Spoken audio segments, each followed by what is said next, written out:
Hi, we are going to taste a wine from Italy with the negroamaro. We've just been through this show. He says negroamaro. Negroamaro. And we're just about to do it now.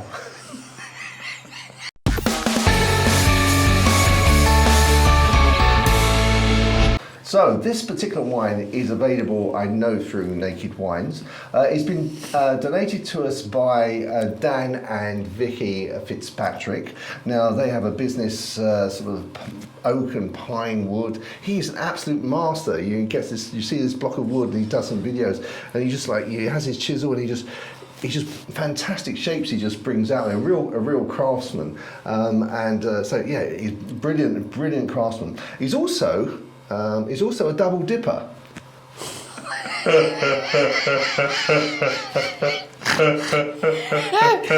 Well, there's something afoot here, Mr. Lightfoot.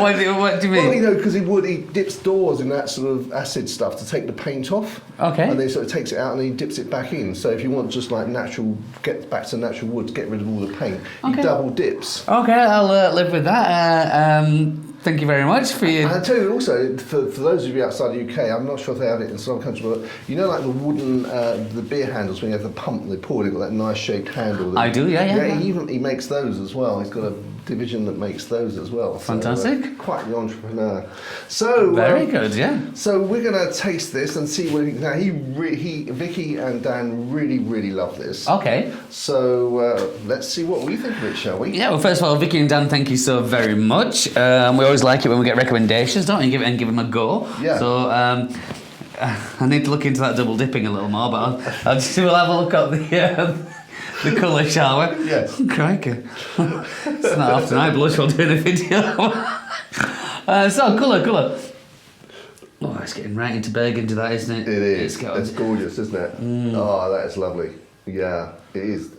As you say, burgundy, you can imagine that being, from a sort of French wine.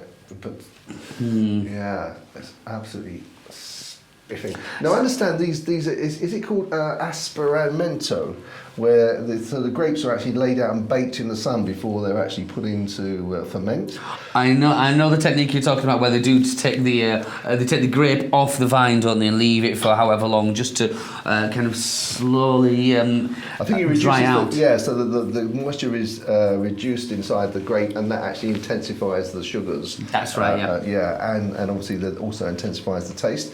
And I believe that Asparento comes from asperio or something, an Italian word, which means to wither. You've been doing your research again, John, haven't you? You like doing this, don't you? Well, if only I can remember what the words were. And pronounce them even. I don't think it. I think we're going to just there, but yeah. But yeah, he did, in general, that's the kind of process they use with Amarones, the big Italian wines, which I've always said are big beasties. So Amarones, are they the same as Valpolicellos? Yes. They're just like the sort of better quality. Yeah, I think that's the one where they do take it off they would call that an Amarone when they're taking it off the vines. Oh, crikey, and dried it ever so slightly. Excellent. That's my understanding. Okay, well this one is from southern Italy, from Puglia. This is sort of part of the hill of, if you look at the map of Italy, down in the south there, so that's where this one's produced. It's made by Christian Patat, who I think he's French, but as available in Naked Wines, but I'm sure probably it's available elsewhere in other countries through other outlets. Okay, let's have a go on the nose. Okay. Oh wow. Oh wow. I got like sort of petrol. That's strange. Or solvent. So like blue solvent. And yeah, I know what you mean there. I think it was. Is it because it's I don't know. Is it because there's an alcohol? Yeah, it must be, mustn't it? It must be the alcohol burn. Well, there's not burn in my nose. It's not unpleasant, is it? No, it's not unpleasant at all. I can see. Actually, this reminded me of a girlfriend.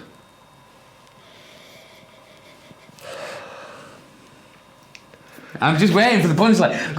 No, just a girlfriend. Yeah. What, solvent? Shirley. Go on. No, just I don't know. Just there was a connection there for me with Shirley. To take you back to Shirley. Okay. Yeah. Doesn't remind me of a girlfriend. Did it not? No, surprisingly. Surprisingly.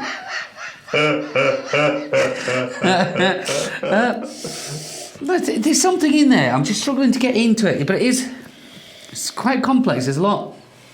But it's finding out the individual ones. Now I've got that one thought in my mind. I'm going to be stuck on it. So I'm going to have a little taste, because from the taste that might just open up some more on the nose.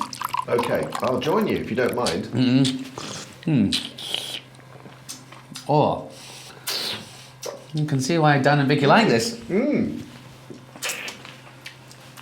There's a whopping power to that taste, isn't there? Yes, it does. Yeah.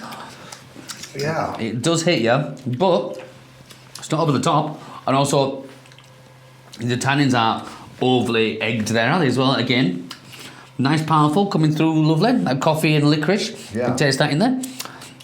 So it's a nice, rich wine. It's very rich wine. The tannins don't like, the tannins right at the end there, they kick in, but then they don't last, so it mellows out. Yeah, they just don't raise it so good, like, well, depending on, just shows itself for a minute and the tannins disappearing. The length is reasonable, but it sort of, as it indicates, I need to have another, it makes you want to get back in there. It's a lip licking one of those when, yeah, I go, what was that? Let's try and find, so we can find it again. Yeah, I'm really enjoying this. Yeah, I can understand. What price are we on with this one? £9.99, £10 to most people. Well, not to you. It's £9.99. I appreciate the penny change. I know you All do. those pennies add up. It's fine, John. It's fine.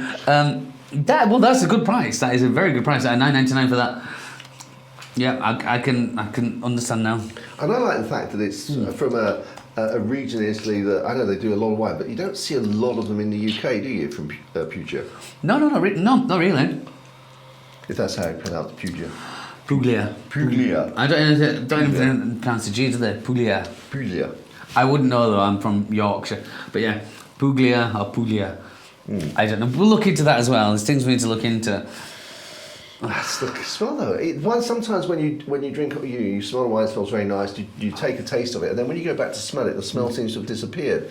When you go back to this one, the smell is still very much there. And it's changing. I'm getting a smokiness now as well from it. Or could that be the tobacco smell? No, it could be.